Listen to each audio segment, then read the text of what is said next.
প্রিয় দর্শক, সংবাদপত্রে বাংলাদেশ অনুষ্ঠান থেকে আমি রেজানুর রহমান আপনাদেরকে স্বাগত জানাচ্ছি। বিভিন্ন জাতীয় দৈনিকে প্রকাশিত খবরের বিশ্লেষণ নিয়ে আমাদের আজকের এই অনুষ্ঠানে অতিথি হিসাবে উপস্থিত আছেন সিনিয়র সাংবাদিক কলামিস্ট হাসান মামুন। স্বাগত আপনাকে। ধন্যবাদ রেজা ভাই। পত্রপত্রিকায় প্রকাশিত কয়েকটা গুরুত্বপূর্ণ শিরোনাম আপনাকে পড়ে শোনাই আমি, তারপর আমরা আলোচনায় যেতে চাই। প্রথম আলো, সবচেয়ে বেশি মৃত্যু শ্রমজীবীদের, অনুসন্ধান জুলাই গণঅভ্যুত্থান। সমাবেশে জামায়াতের আমির, চাঁদা নিতে দেব না, দুর্নীতি সহ্য করব না। চকরিয়া এনসিপির পথসভা মঞ্চ ভেঙে দিয়েছে বিএনপি। দৈনিক সমকাল, যুক্তরাজ্যের সম্পত্তির মালিকানা ছাড়ছেন ঢাকার ধনকুবেররা। সংসদ নির্বাচন হতেই হবে পিআর পদ্ধতিতেই, জামায়াতের জাতীয় সমাবেশ। বিভিন্ন জেলায় গণপরিবহন সংকট, জনদুর্ভোগ। দৈনিক যুগান্তর, সোহরাওয়ার্দী উদ্যানের সমাবেশে জামায়াতের আমির, গণহত্যার দৃশ্যমান বিচারের দাবি। আলোচনা সভায় তারেক রহমান, ভুল সিদ্ধান্তে যেন ফ্যাসিবাদ পুনর্বাসনের সুযোগ না পায়। কালের কণ্ঠের শিরোনাম, সংকটে নিশ্চল শিল্প বাণিজ্য। অন্তর্বর্তী সরকার আদৌ নির্বাচনের আয়োজন পারবে কিনা, তারেক রহমানের প্রশ্ন। বাংলাদেশ প্রতিদিন, জামায়াতের বিশাল শোডাউন, ফেসিবাদ পুনর্বাসনের সুযোগ যেন না পায়, তারেক রহমান বলেছেন। মির্জা ফখরুল ইসলাম বলেছেন, ৭১ গণতন্ত্রের বিষয়ে ছাড় নয়। দৈনিক ইত্তেফাক, সোহরাওয়ার্দীতে জামায়াতের বিশাল সমাবেশে ডক্টর শফিকুর রহমান, এবার লড়াই দুর্নীতির বিরুদ্ধে। মানব জমিন, সোহরাওয়ার্দী উদ্যানে জামায়াতের বিশাল সমাবেশ, ইতিহাসের ব্যয়বহুল সমাবেশ। নাসিরউদ্দিনের আপত্তিকর মন্তব্যে উত্তপ্ত কক্সবাজার, এনসিপির মঞ্চ ভাঙচুর। খবরের কাগজ, এবার লড়াই হবে দুর্নীতির বিরুদ্ধে, সোহরাওয়ার্দীর বিশাল সমাবেশে জামায়াতের আমির। গোপালগঞ্জে গ্রেপ্তার আতঙ্কে অনেকেই বাড়ি ছাড়া। আমার দেশ, জামায়াতের বিশাল শোডাউন। আমাদের সময়, নির্বাচন পিছানোর ইস্যু হতে পারে আইন শৃঙ্খলা। ভুল সিদ্ধান্তে যেন পুনর্বাসিত না হয় ফেসিবাদ। দৈনিক করতোয়া, এবার লড়াই দুর্নীতির বিরুদ্ধে, ভুল সিদ্ধান্তে ফেসিবাদ ফিরে আসতে পারে, সতর্ক থাকার আহ্বান তারেক রহমানের। দৈনিক রূপালী বাংলাদেশ, নেই ফার্মাসিস্ট, ওষুধ দেন নার্স, ওয়ার্ড বয়। ৬৫৪ সরকারি হাসপাতালের চিত্র। কালবেলা শিরোনাম, সরকারি চাকুরেদের ঘুষ প্রবণতা বাড়ছে।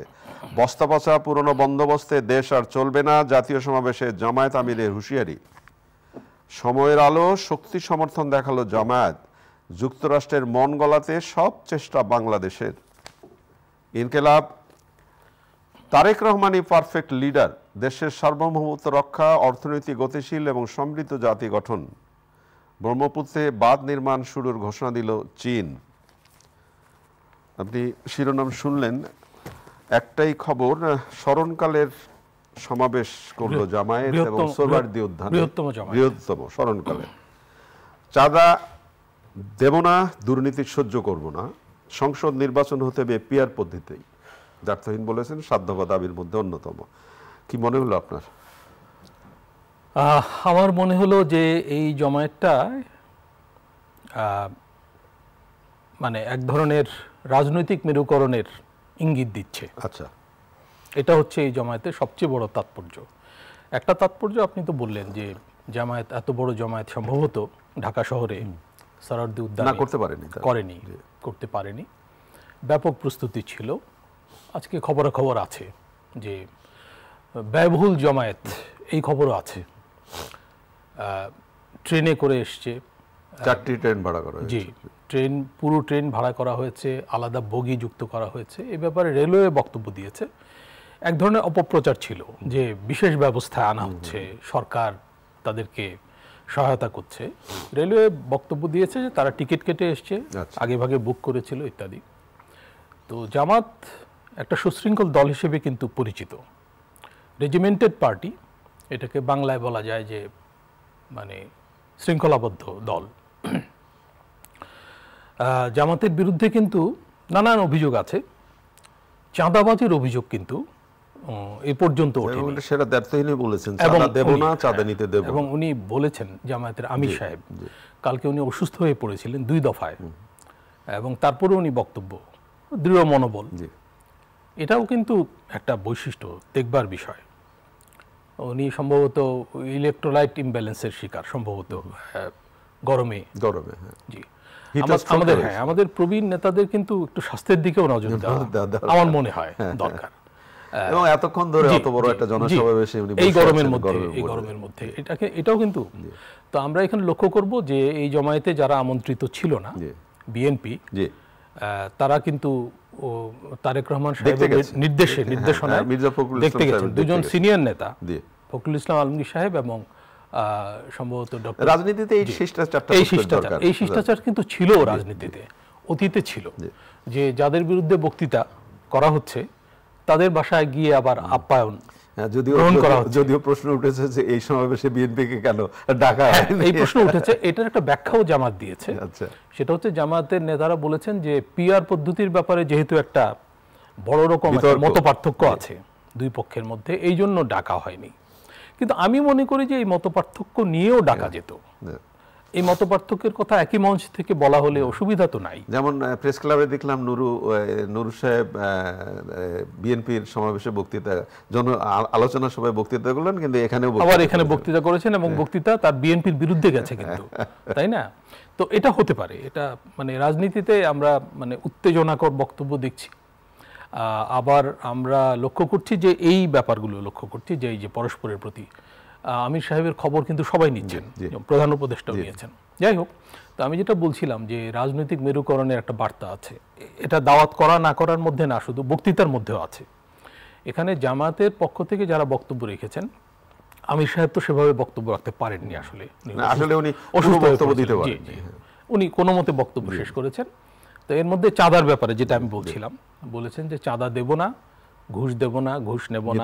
তারপরে হচ্ছে আরো কিছু ঘোষণা উনি দিয়েছেন যে আমরা নির্বাচিত হলে বিভিন্ন হত্যাকাণ্ডের বিচার দাবি করেছেন, শুধু শাপলা চত্বর থেকে শুরু করে। সেটা তো অনেকেই করছে এবং করে আসছে, কিন্তু মূল যেটা উনি বলেছেন যে আমরা ক্ষমতায় গেলে আমরা মন্ত্রী এমপিরা প্লট নেব না, সরকারি প্লট নেব না, আমরা ট্যাক্সবিহীন গাড়িতে চড়বো না। এইগুলো তো জনদাবি, বহুদিন ধরে আছে এবং এইগুলোর কিন্তু চূড়ান্ত নিষ্পত্তি এখনো হয়নি। তো আগামীতে আমরা আশা করব যে এটা শুধু জামাতের বিষয় থাকবে না, এটা অন্যান্য দলের বিষয় হবে। আচ্ছা হাসান মামুন, মানে সবকিছু মিলে কখনো আসা জায়গায় আবার কখনো অনেক প্রশ্ন দেখা দেয়। যেমন গতকালের বিভিন্ন রাজনৈতিক দলের সমাবেশে বক্তব্য যদি আপনাকে পড়ে শোনাই আমি, অন্তর্বর্তী সরকার আদৌ নির্বাচন আয়োজন করতে পারবে কিনা প্রশ্ন তুলেছেন তারেক রহমান। পিআর পদ্ধতিতেই নির্বাচন হতে হবে জামাত, যেটাতে বিএনপির আপত্তি আছে। কেউ পিআর বুঝুক না বুঝুক তাতে আমাদের কিছু যায় আসে না, সংস্কার এবং বিচার ছাড়া জাতীয় নির্বাচন হবে না। চকরিয়ায় ঘটনা একটা ঘটলো, প্রেস সচিব আবার বললেন যাই ঘটে ঘটুক ফেব্রুয়ারি নির্বাচন হবে। আদৌ কি হবে? হ্যাঁ, তারেক রহমান সাহেবের বক্তব্যটা কিন্তু খুবই প্রণিধানযোগ্য। উনি গার্ডেড ল্যাঙ্গুয়েজের কথা বলেছেন, সংযতভাবে ঘুরিয়ে পেঁচিয়ে বলেছেন, কিন্তু কথাটা কিন্তু সাংঘাতিক। উনি বলেছেন যে বেশ কিছু লোমহর্ষক হত্যাকাণ্ড হচ্ছে এবং এইগুলো রোধে বা এগুলোর বিচারে মানে অন্তর্বর্তী সরকারকে সেরকম সক্ষম দেখা যাচ্ছে না। সমালোচনা আছে যে এই সরকার সেই সক্ষমতা ধারণ করে কিনা যে একটা নিরপেক্ষ নির্বাচন করতে পারবে। উনি মানে অন্যের জবানিতে কথাটা বলেছেন যে লোকজন ফেসবুকে বলছে, এবং উনি এটাকে কিন্তু এন্ডোর্স করেন যে এইরকম একটা আশঙ্কা আছে মানুষের মধ্যে। তো এই আশঙ্কা তো আছে, আমিও মনে করি। আপনি যেরকম বললেন যে এই পদ্ধতিতেই নির্বাচন হতে হবে, এই ধরনের বক্তব্য কিন্তু অন্যের জন্য আজকে মানে যে কমিশনের রিপোর্ট বসছে, তার একটা সভা আছে আজকে, সেখানে ওই পিআর পদ্ধতি নিয়ে আটকে আসছে শিরোনাম হয়েছে। জি জি, পিআর পদ্ধতি। বিএনপি বলছে যে পিআর পদ্ধতি এখনই না, এবং আসলে বিএনপি উচ্চ কক্ষেও পিআর সেভাবে চাচ্ছে না। তবে মনে হয় যে উচ্চ কক্ষে এটা আদায় করা যেতে পারে। বিএনপির উপর এক ধরনের চাপ আছে সবাই মিলে।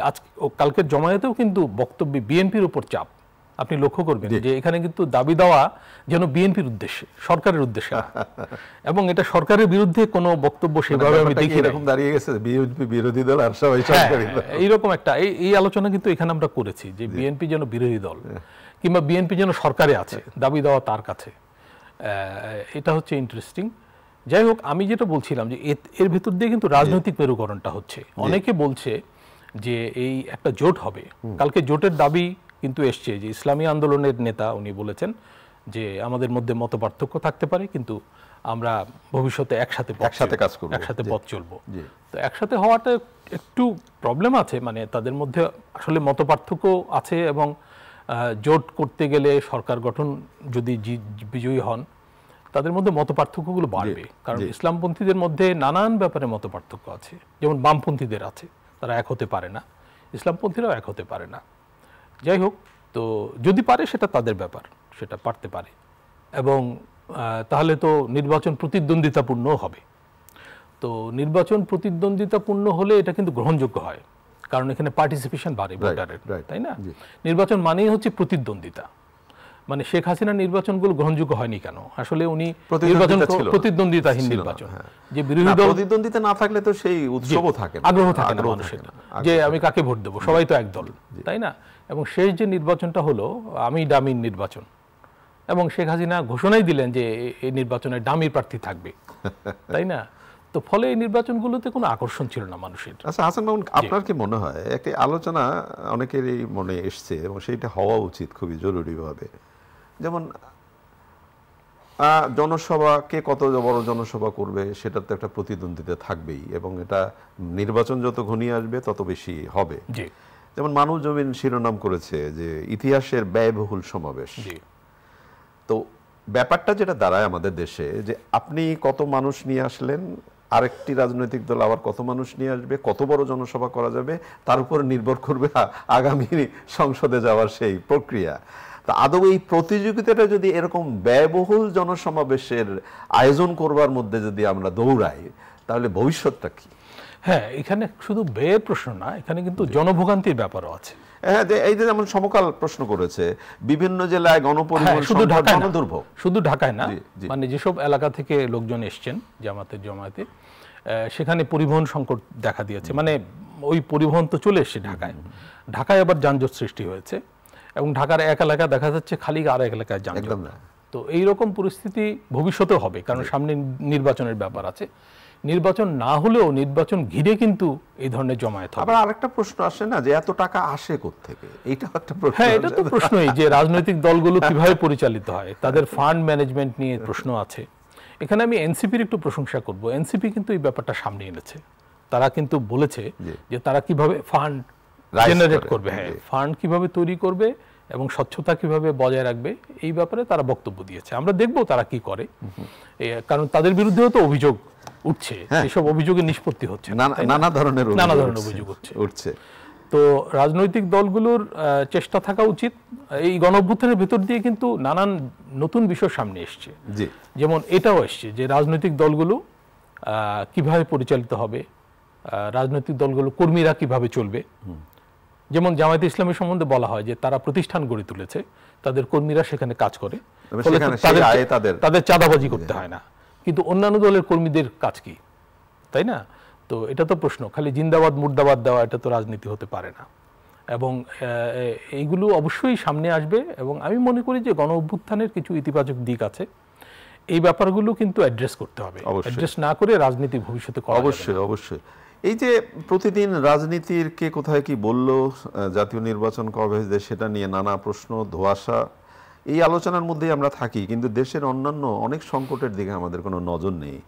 রূপালী বাংলাদেশ একটি শিরোনাম করেছে, নেই ফার্মাসিস্ট, ওষুধ দেন নার্স ওয়ার্ড বয়। মানে আপনি চিন্তা করেন, ওষুধ দেয় নার্স ওয়ার্ড বয়, 654 সরকারি হাসপাতালের চিত্র এটা। জি ভাই, এটা কি হচ্ছে ভাই? এটা খুবই দুঃখজনক। এই ফার্মাসিস্ট নিয়ে কিন্তু আলোচনা এই প্রথম না, আরও আগেও এসছে। যেমন আমাদের ওষুধের দোকানগুলোয়, এমনকি প্রতিষ্ঠিত ওষুধের দোকান, চেইন শপ যেগুলো, নাম নিতে চাই না, সেগুলোতেও কিন্তু ফার্মাসিস্টের উপস্থিতি দেখা যায় না। ফার্মাসিস্ট কিন্তু স্বাস্থ্য ব্যবস্থার একটা অপরিহার্য। অবশ্যই অবশ্যই। এখানে আমি পড়ছিলাম ডাক্তার আব্দুল্লাহ, সাবেক প্রধানমন্ত্রীর ব্যক্তিগত চিকিৎসক, উনি এবিএম আব্দুল্লাহ, জি, উনি স্বনামধন্য চিকিৎসক। উনি বলেছেন যে এই যে ফার্মাসিস্টের প্রতি অবহেলা, এটা পেশার প্রতি অবহেলা না শুধু, এটা স্বাস্থ্য ব্যবস্থার প্রতি অবহেলা, চিকিৎসা শাস্ত্রের প্রতি অবহেলা। আচ্ছা, তো এখানে একটা ভালো খবর আছে, আমাদের যে এই স্বাস্থ্য মন্ত্রণালয়ের যে বিশেষ সহকারী, উনি বলেছেন যে ফার্মাসিস্টের বিষয়টা, তাদের নিয়োগের, তাদের কাজে লাগানোর বিষয়টা দেখা হচ্ছে, সরকার কিছু মানে করবে, ব্যবস্থা নেবে। সরকার শুধু নিয়োগ দেয়া না, কিছু ওষুধের দোকান বোধহয় 70টা করবে, সেখানে ফার্মাসিস্ট নিয়োগ, মানে মডেল ফার্মেসির একটা কথা কিন্তু আমরা জানি। ভালো লাগে এই আলোচনাগুলো, ভালো লাগে বলে হয় আর জি, মডেল ফার্মেসির একটা কথা আমরা জানি, যে মডেল ফার্মেসি মানে ফার্মেসির সাইজ কতখানি হবে, এসি থাকবে কিনা, কারণ নির্দিষ্ট তাপমাত্রায় ওষুধ সংরক্ষণের ব্যাপার আছে। তো এই সরকারি হাসপাতালগুলোতেও নির্দিষ্ট তাপমাত্রায় ওষুধ সংরক্ষণ করা হয় কিনা এই প্রশ্ন কিন্তু আছে। অনেক একেবারে শেষের দিকে ক্রিকেটের আলোচনা না করলে তো হয় না। পাকিস্তানের টি-20-তে একদম একেবারে কি বলে গোহারা যেটা বলে সেটা হেরে আসলো বাংলাদেশ। বাংলাদেশে এখন পাকিস্তান এসেছে তাদের সাথে খেলতে, আজকে প্রথম খেলা, কি মনে হয় আপনার? দেখা যাক কেমন হয়। তবে ওই যে এশিয়া কাপ নিয়ে কিন্তু অনিশ্চয়তা আছে। ওই যে সভা, মানে ওদের যে সভা ঢাকায় হবে কিনা, এখানে ভারত আপত্তি করেছে, শ্রীলঙ্কা জয়েন করেছে।